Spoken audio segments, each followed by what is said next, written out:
Et on accueille notre invité, c'est vous, Maël Gomri. Bonjour à vous. Bonjour. Vous êtes spécialiste des énergies nucléaires à l'Institut national des sciences appliquées de Rennes, au sein du laboratoire Fabrique de pensée critique. Merci une nouvelle fois d'être sur notre plateau. Merci. Il y a les commémorations ce jour en Ukraine, jour du souvenir. Est-ce que 40 ans après l'accident nucléaire de Tchernobyl, les leçons ont été tirées ? Des leçons, en tout cas, ont été tirées. Pour autant, je suis toujours surpris en voyant le traitement médiatique, finalement, que l'on renvoie toujours cet accident à la spécificité de la technologie russe, qui effectivement avait une conception qui était défaillante, dans un contexte aussi d'exploitation marqué par des difficultés à s'imposer face à des ordres qui n'étaient pas pertinents. Pour autant, cet accident, il a d'abord été vu à cette époque-là comme la démonstration finalement qu'un accident nucléaire, quoi qu'on en dise, aura toujours des répercussions internationales. Et c'est notamment Hans Blick, qui était le directeur général de l'Agence internationale à l'énergie atomique, qui disait que la radioactivité ne se souciait pas des frontières ou même de la souveraineté des États.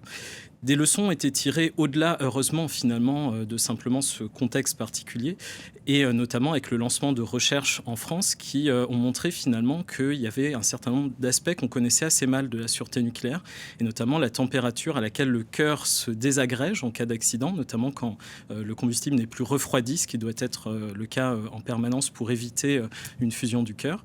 Et donc, finalement, on a découvert à travers les études de cet accident qu'on ne savait pas tout et que par ailleurs, il y avait un certain nombre de modifications de sûreté qu'il fallait opérer sur l'ensemble des réacteurs. Et si on reste toujours sur l'exemple ukrainien, on sait par ailleurs que les Russes occupent la centrale de Zaporizhzhia, un risque réel, et je parle sous votre contrôle, demeure autour de ce site. Est-ce que ces centrales se transforment aussi aujourd'hui en armes et en cibles dans le même temps ?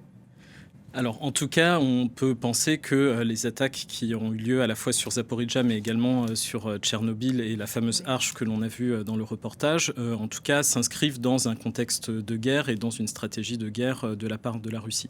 Ceci étant, j'aimerais aussi indiquer que la vulnérabilité, elle vient à la fois des bombardements qui ciblent cette centrale, mais également des bombardements qu'il y a autour, puisque finalement, une centrale, pour être en sûreté, elle a besoin aussi d'avoir un certain nombre d'infrastructures connexes qui sont en bon état et en sécurité. C'est notamment l'eau qui est nécessaire au refroidissement. Or, les Russes ont détruit le barrage hydroélectrique qui permettait d'avoir un ensemble, en tout cas un réservoir d'eau suffisant pour refroidir la centrale. Et puis, c'est par ailleurs les bombardements qui ont affecté les lignes haute tension qui alimentent la centrale, puisque la centrale, quand elle est arrêtée, elle a besoin d'électricité qui vient du réseau pour rester en sécurité. Et c'est notamment ça qui a inquiété l'Agence internationale à l'énergie atomique et qui s'est émue justement de ces conséquences. Donc, pour l'instant, ce n'est pas tant les bombardements directement sur la centrale, mais également tout ce qu'il y a autour. S'agissant de Tchernobyl, il se trouve effectivement qu'il y a eu un trou dans cette arche que l'on a vue à l'écran, et que ce trou présentait en tout cas un danger, puisque c'était une fonction de confinement qui n'était plus assurée, nous dit toujours l'Agence internationale à l'énergie atomique, mais c'est également une voie d'eau qui potentiellement peut affecter et corroder le reste de l'installation. Donc finalement, ça nous montre aussi que 40 ans après, l'accident, il n'est pas terminé. Ou en tout cas, il y a tout un héritage, il y a toute une gestion de ces infrastructures qui ne se termine pas finalement avec la gestion de crise qui suit directement l'accident. Un risque qui va s'installer dans le temps encore pendant plusieurs années ? Oui, alors combien de temps encore, on le verra. En tout cas, la promesse qui avait été faite à travers cette arche, c'était de pouvoir démanteler le réacteur dans un délai de 100 ans à peu près. On verra si la guerre le permet, et on verra aussi si les technologies seront suffisamment avancées pour permettre de le faire, puisque à ce stade, il faut un certain nombre de robots qui sont encore en cours de développement. Venons-en, Maël Gomri, à la situation en Europe et en France notamment. À quel degré sommes-nous concernés et exposés à un potentiel risque comme celui-ci, accident, catastrophe, comme ce qu'a connu l'Ukraine? Alors, l'accident, en tout cas, il est toujours possible, et c'est notamment ce que j'ai beaucoup entendu à l'Institut de radioprotection et de sûreté nucléaire où j'étais doctorant, que la question n'est pas tant est-ce qu'il va y avoir un accident que de savoir quand est-ce qu'il allait arriver et comment. Et justement, une question de temps. c'est en tout cas question de s'y préparer. Et c'est aussi peut-être question de se rappeler que finalement, la question de la sûreté, c'est jamais un acquis, et que quelque part, on a peut-être raison d'avoir peur du nucléaire, dans le sens où ça nous permet aussi de nous y préparer et d'exiger en tout cas un nucléaire qui est toujours suffisamment sûr. Il se trouve que j'ai fait partie de la commission la Commission nationale du débat public, qui a organisé le débat sur la relance du nucléaire en France. La question, en tout cas, qui avait été débattue, avait conduit à la conclusion d'un panel de citoyens d'estimer que face à la sûreté, en tout cas, il faut un quoi qu'il en coûte. Et un quoi qu'il en coûte, notamment à un moment où la relance du nucléaire a pu pousser un certain nombre d'acteurs à demander une sûreté qui soit moins chère pour s'assurer finalement un développement rapide du nucléaire. Donc je pense que cet accident, c'est un bon moyen aussi de nous rappeler qu'il faut toujours continuer les efforts en faveur de la sûreté pour éviter un accident. Il y a deux choses dans ce que vous dites. On va revenir sur le risque d'accident et comment on s'y prépare, mais aussi, vous disiez donc la relance du nucléaire. À l'heure où on parle de souveraineté énergétique, on a l'impression qu'il y a aussi une forme de dilemme. Il faut relancer le nucléaire au risque de ce que ça peut coûter.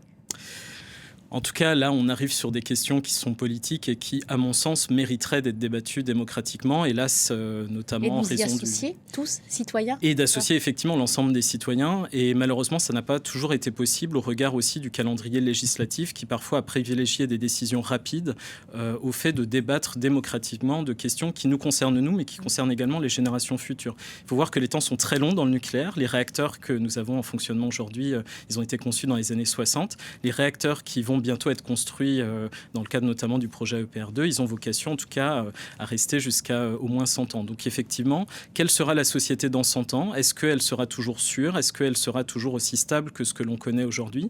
Quelles sont les vulnérabilités aussi par rapport au réchauffement climatique, au changement climatique qui peut faire peser des difficultés aussi sur ces centrales?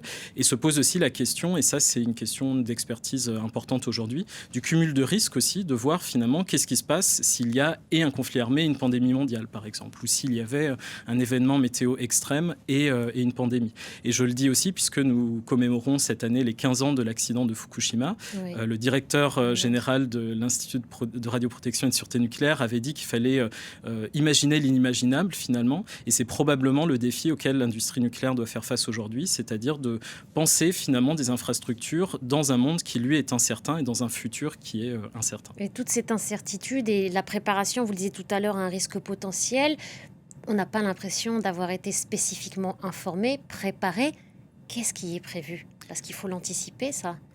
Alors souvent, ce sont des questions qui ont été confinées au milieu d'experts, finalement, alors même que les milieux d'experts, donc dans la thèse, notamment en histoire que j'ai réalisée, en histoire et sociologie que j'ai réalisée, montrent bien que finalement, la question de « how safe is safe enough », finalement, quel est le niveau de risque auquel on peut avoir accès ou au contraire de sûreté qu'il faut atteindre, finalement, c'est une question qui traverse l'ensemble de l'histoire du nucléaire. Et la difficulté, c'est qu'on ne peut pas répondre scientifiquement à cette question-là. Finalement, c'est une question qui est très démocratique et très politique. Et effectivement, elle mériterait d'être posée aussi au regard des développements actuels, notamment avec le réacteur EPR qui est toujours plus puissant, donc qui a aussi un potentiel de danger qui est potentiellement plus fort et même à sa puissance et même plus que proportionnel en l'occurrence, puisque passer une certaine puissance, en tout cas il y a des dispositifs de sécurité supplémentaires à mettre en place, notamment pour récupérer le cœur fondu si jamais il fondait, qui est complexe, alors qui a été testé en laboratoire mais à petite échelle avec un certain nombre d'incertitudes scientifiques, et donc se pose la question aussi de savoir finalement quel nucléaire aussi penser pour être le plus sûr possible à l'avenir. Merci beaucoup Maëlle Gomri, merci